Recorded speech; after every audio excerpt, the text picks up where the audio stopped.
A paz do Senhor para todos. A nossa lição de hoje é a lição de número 5 do segundo trimestre do ano de 2024, que tem por título Os Inimigos do Cristão. Hoje falaremos sobre os nossos inimigos, que são 3 grandes inimigos.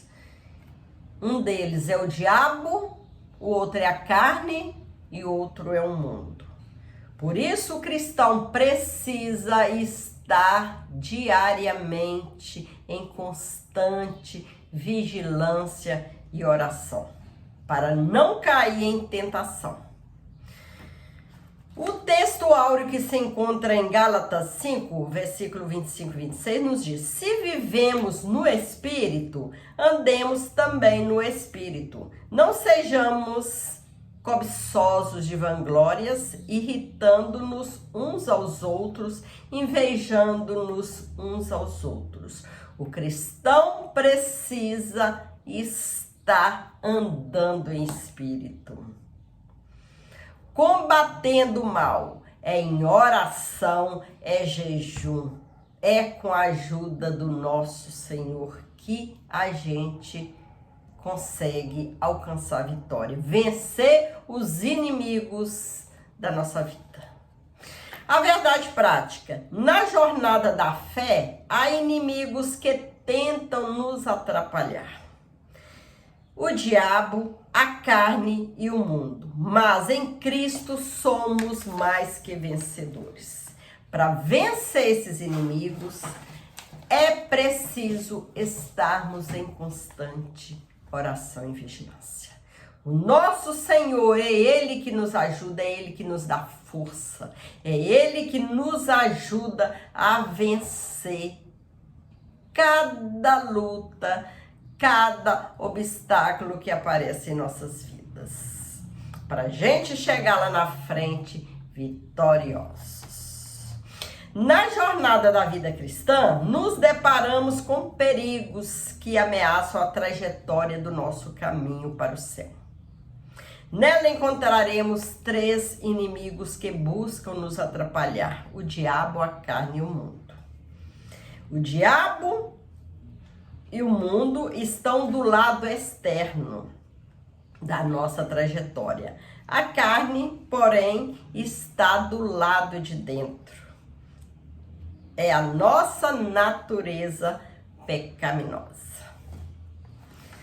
O ser humano, ele já tem essa natureza pecaminosa. A carne quer puxar somente para as coisas más, as coisas aqui da terra.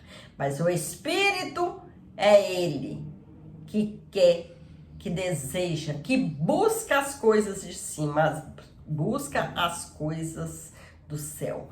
É por isso que o cristão precisa estar sempre em espírito, para não cair em tentação, para não deixar sentimentos ruins enraizarem dentro do seu coração, né? Que é o egoísmo, que é a inveja, que é o ódio, o ira, sentimentos ruins que sujam a casa do Espírito Santo, que é o nosso corpo. O Espírito Santo, ele mora em nós.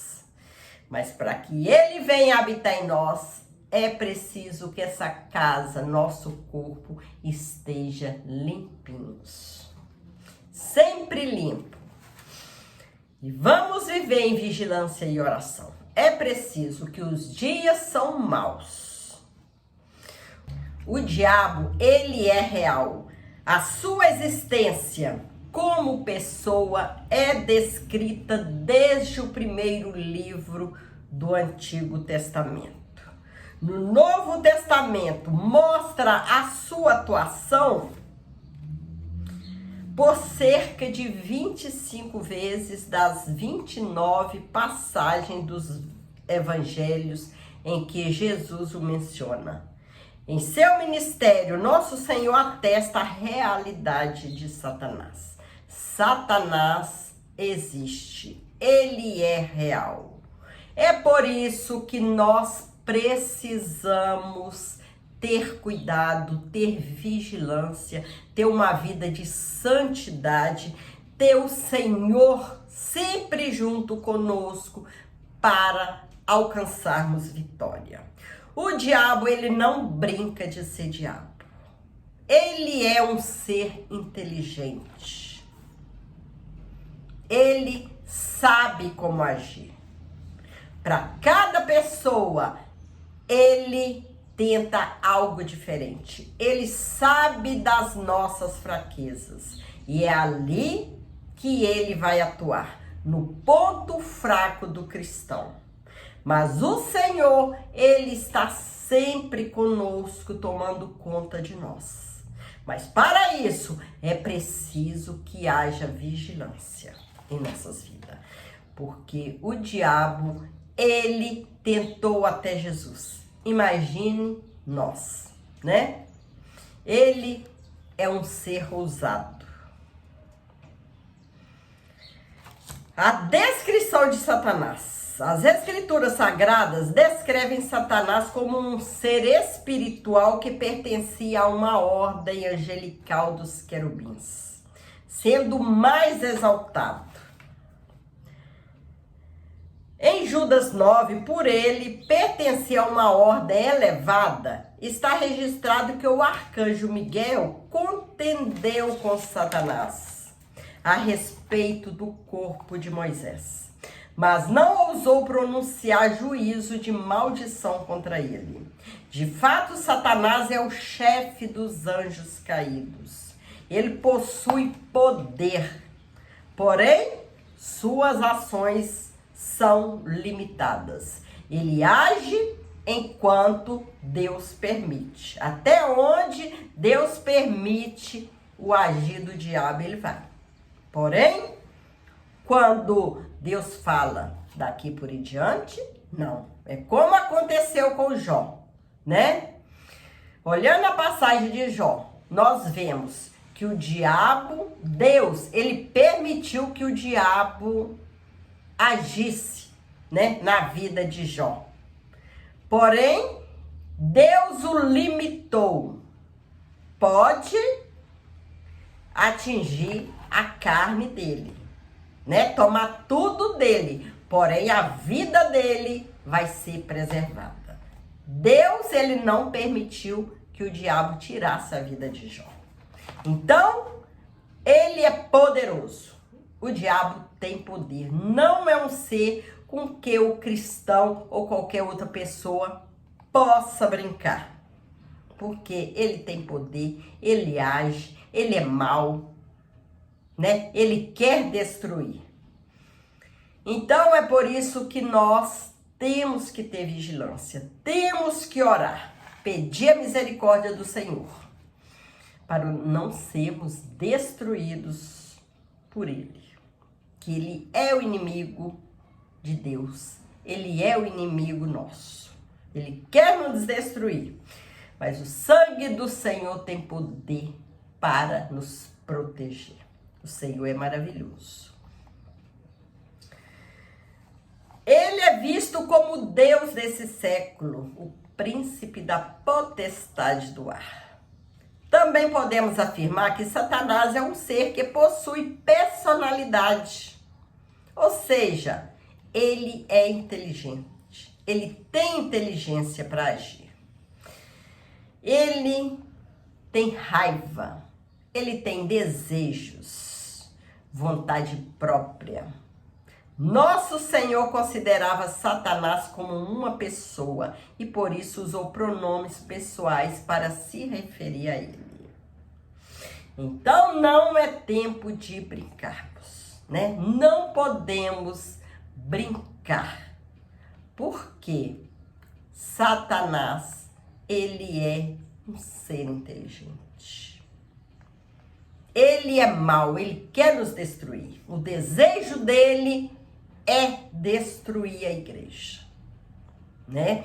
Como ele teve desejo de ocupar o trono de Deus, ser acima de Deus, ele tem esse desejo de destruir a igreja.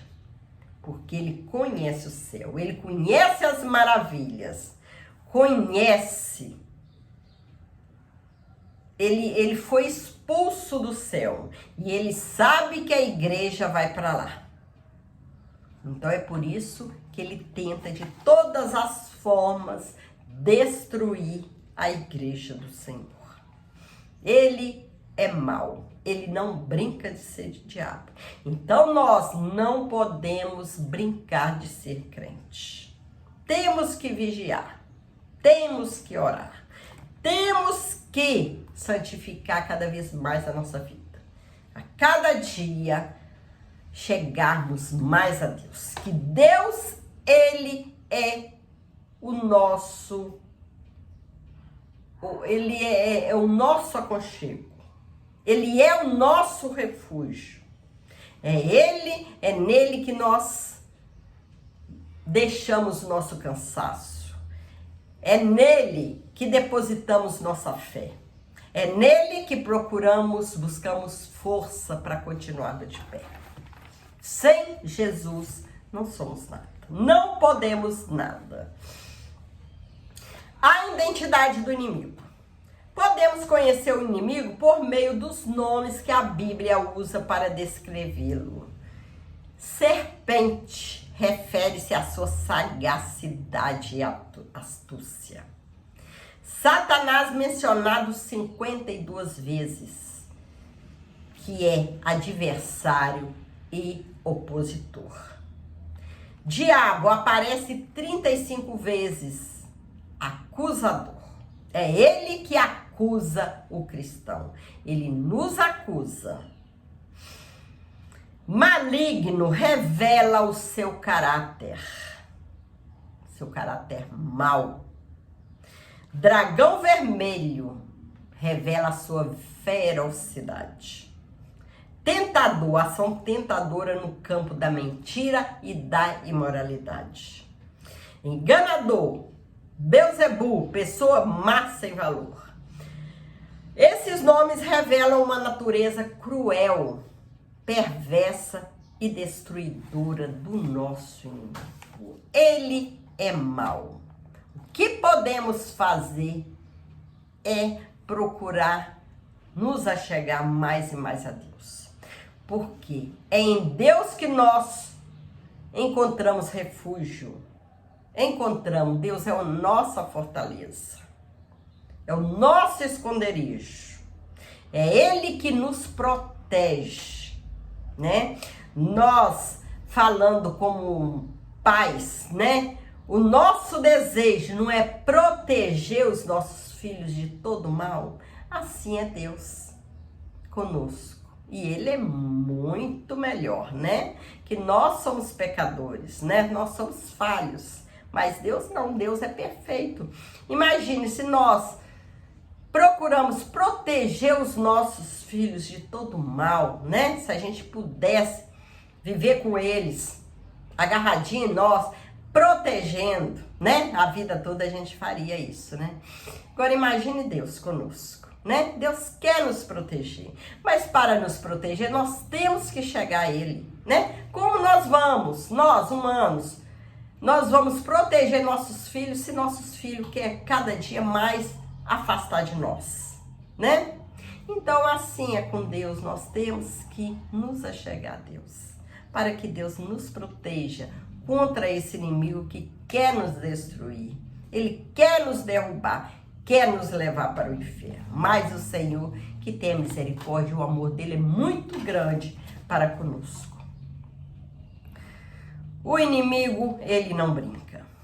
E por isso, não podemos brincar com ele, né? Às vezes a gente vê pessoas brincando, né? Com o inimigo. Falando coisas, né? Que o inimigo, que vai destruir o inimigo. Gente, sem o poder do Senhor, não há como destruir o inimigo. Só Jesus tem poder para destruir o inimigo, né? Jesus, ele nos deu poder, mas para que que nós possamos expulsar o inimigo, nós devemos estar com nossa vida em dia com o Senhor, né? Estarmos em oração, estarmos em vigilância, estarmos em jejum, vida consagrada com o Senhor.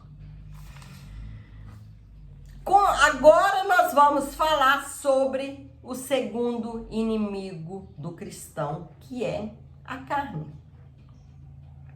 Há 4 definições para a palavra carne na Bíblia, que é o tecido muscular do corpo humano e dos animais. Gênesis 2, 21. O corpo humano inteiro. Êxodo 4, 7. O ser humano segundo a sua fragilidade e mortalidade. Salmo 78, 39. A natureza humana pecaminosa. Gálatas 5, 19. 6, 8. Dentre muitas perspectivas da palavra carne na Bíblia, tem grande relevância 1 João 2, versículo 16. Quando o apóstolo João usa esse termo, ele se refere à satisfação carnal em todas as dimensões, que é glutonaria, sensualidade, bebedice, relações sexuais ilícitas. A expressão revela que não há critério ou norma moral num contexto em que a busca pelo prazer individual dita a tendência é o egoísmo em grau elevado. A carne precisa ser domada, digamos assim, né? Nós precisamos estar em espírito, senão a carne toma conta, né?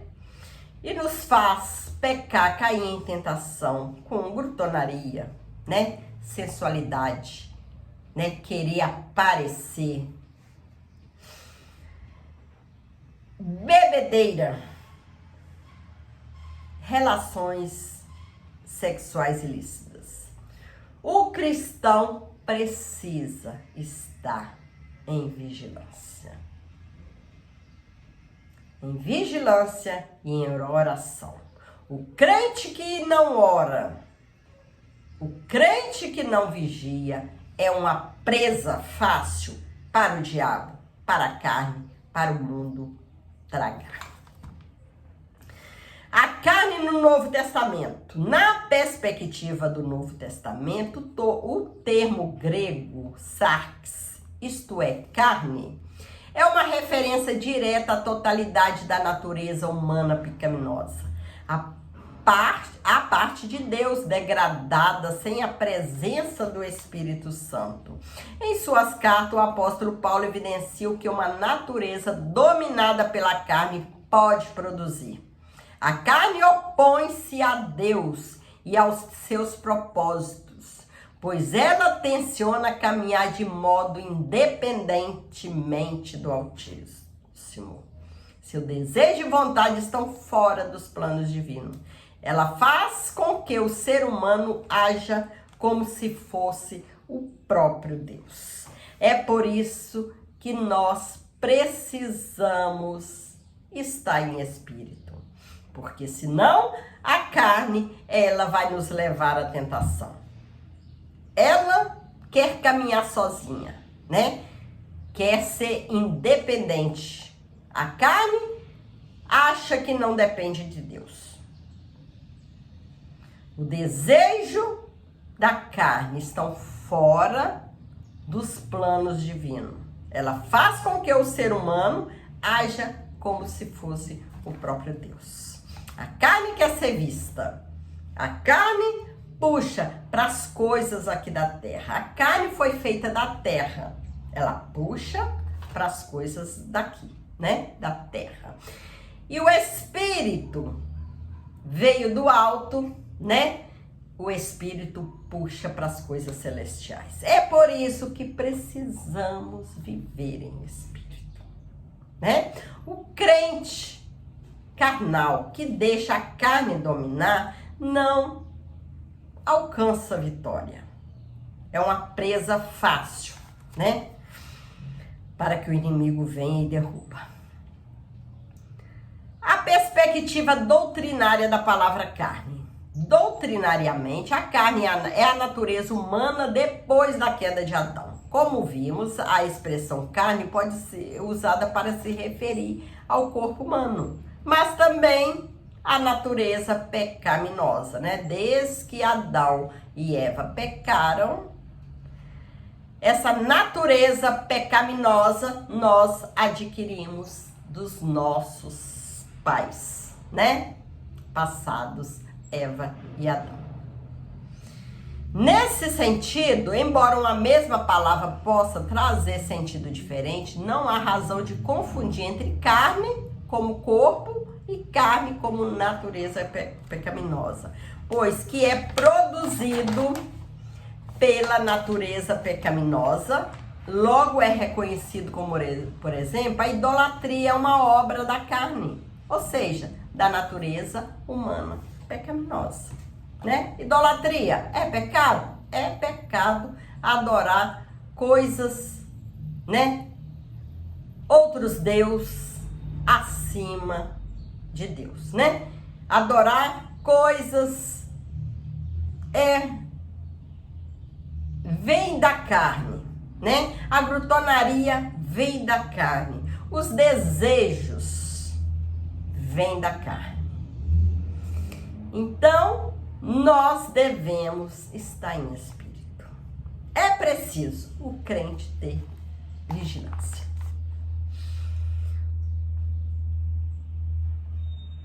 A idolatria é uma obra da carne, né? E a idolatria também faz a pessoa perder a salvação, né? Adorar outro Deus, adorar coisas por coisas, outro Deus como antes de Deus, né?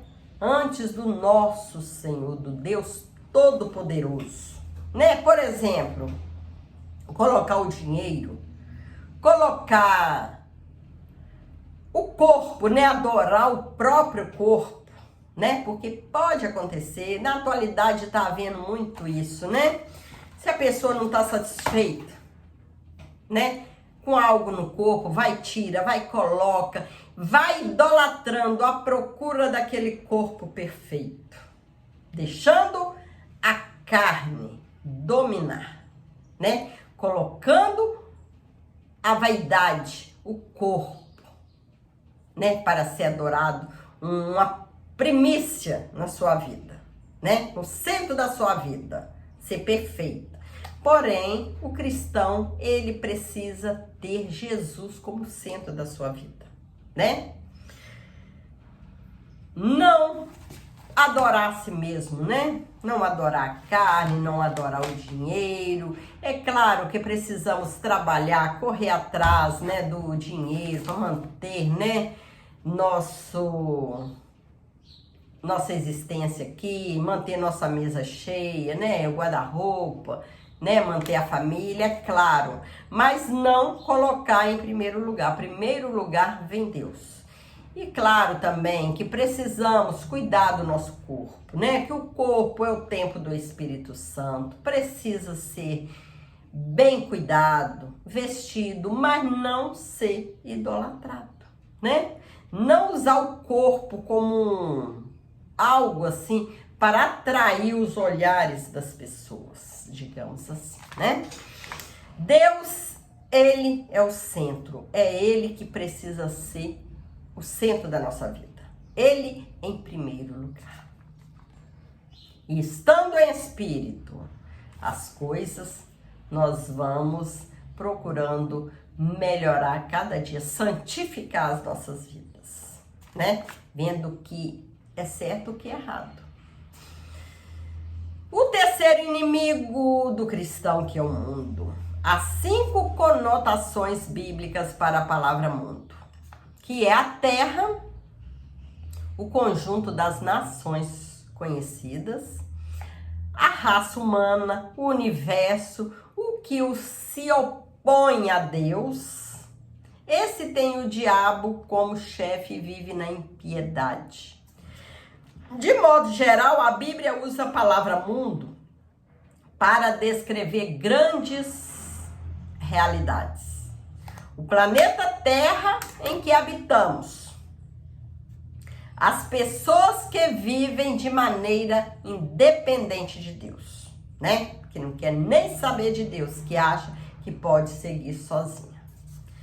A passagem de 1 João 2,15, quando diz que para não amarmos o mundo, a ideia é a de uma sociedade separada de Cristo e que se manifesta contrariamente a Deus, né? Para a gente não amar as coisas que estão opostas de Deus, as coisas contrárias a Deus e que se manifesta contrariamente a Deus. Pois está dominada pelos vícios mais infames e cujas ações não condizem com a vontade de Deus, né? O que está contra Deus, nós não podemos amar, não podemos ir atrás, né? O que se opõe a Deus, nós devemos ser contra, não seguir. Na epístola, esses vícios são classificados em 3 níveis: a concupiscência da carne, concupiscência dos olhos e a soberba da vida. Então, resumindo, temos que ter vigilância, né? Que são muitas coisas que tentam nos derrubar. Derrubar o cristão, tirar o cristão da presença do Senhor. É por isso que precisamos nos reunir sempre na congregação, juntamente com a igreja, com os irmãos, para adorar o Senhor, para servir, para aprender a palavra, para ouvir a palavra, para engrandecer e agradecer ao Senhor. Precisamos unir nossas forças, né?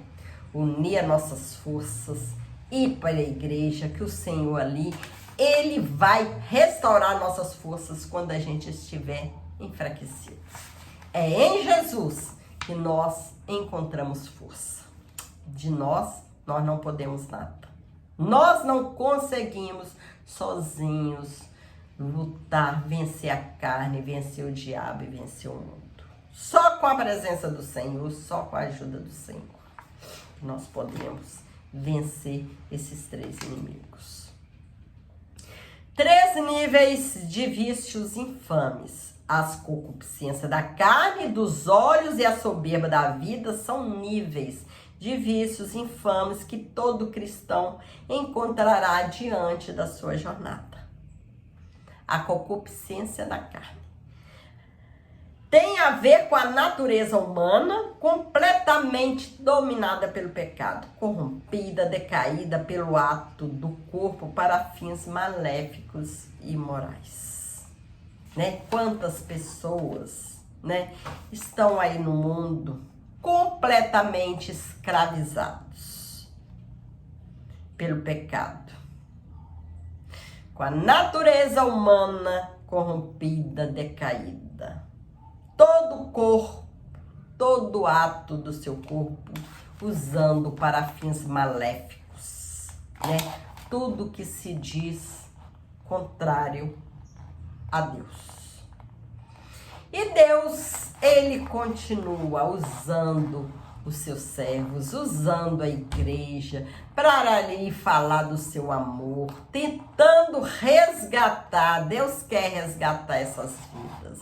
E quantas vidas que estavam aprofundadas no pecado, né, nos vícios lá fora, e foram resgatadas e hoje trabalham para o Senhor Jesus. É maravilhoso, né? Vamos ver a concupiscência dos olhos. A concupiscência dos olhos tem a ver com tudo que envolve a mente e a imaginação. Ela cria o desejo pelas coisas pecaminosas, oferecida pela mídia, música, filme, literatura, a arte, para ceder aos desejos carnais, né? O pecado, a pessoa não peca assim de repente, né? Não cai em pecado assim de repente. Primeiro é a visão, né? Vê algo e deseja aquilo. Deseja aquilo e começa a imaginar. Vai para a mente, né? Aquela visão e começa a imaginar. E vai começando a pecar, né? Fica com aquela mente, a imaginação cheia de sujeiras. Vai até cair em tentação, peca literalmente. E aí há a queda.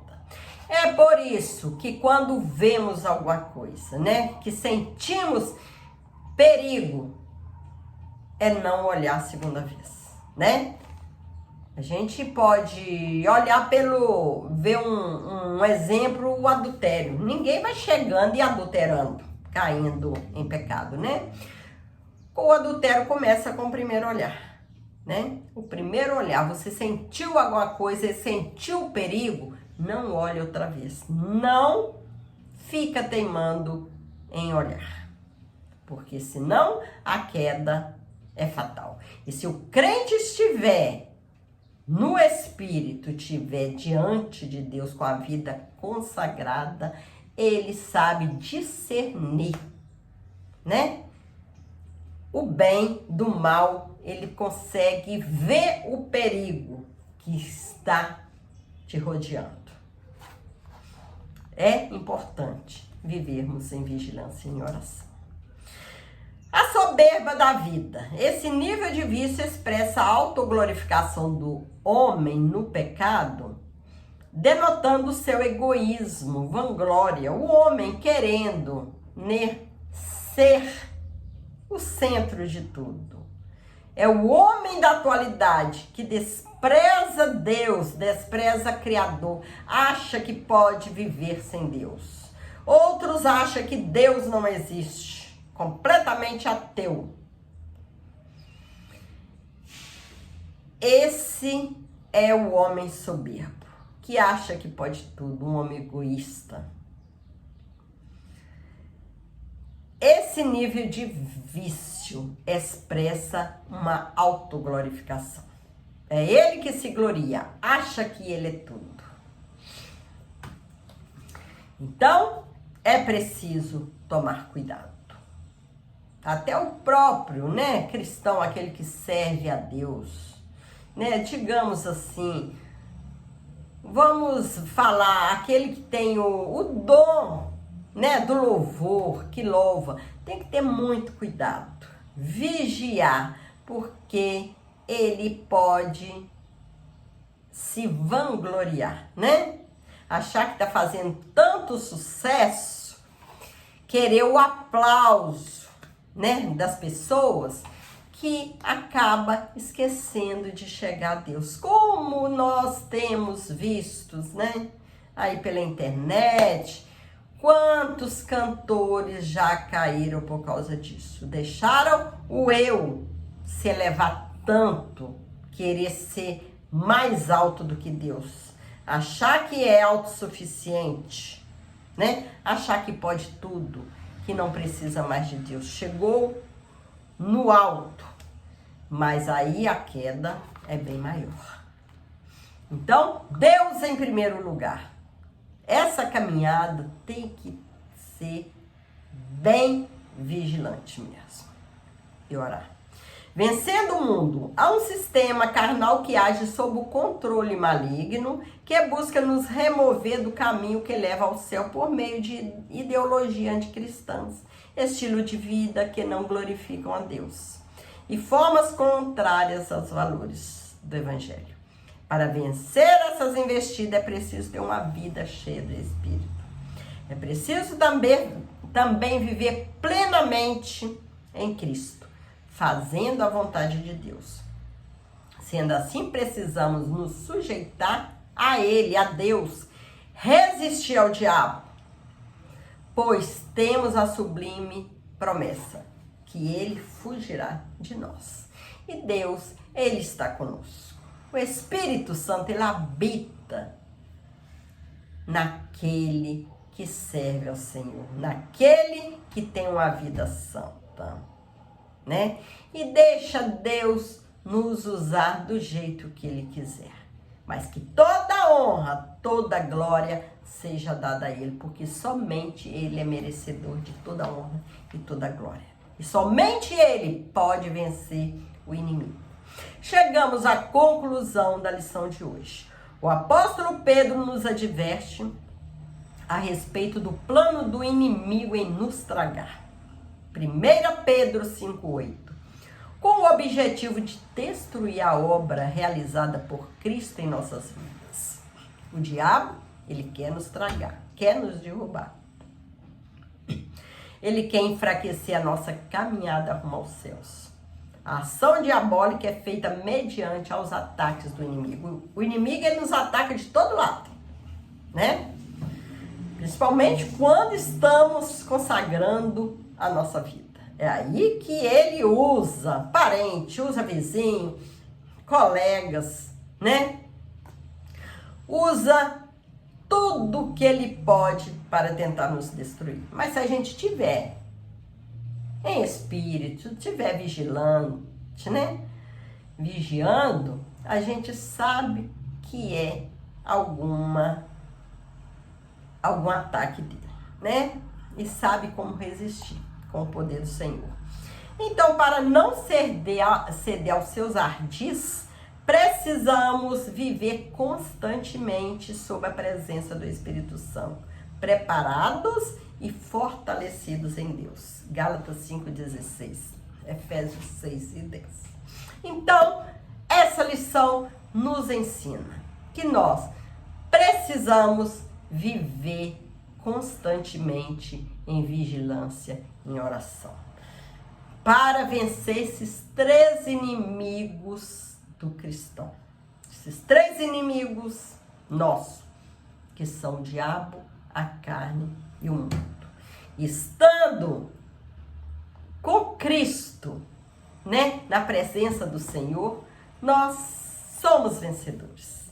Que Jesus, Ele quer nos dar vitória. E Ele vai nos dar vitória e nós vamos conseguir essa vitória.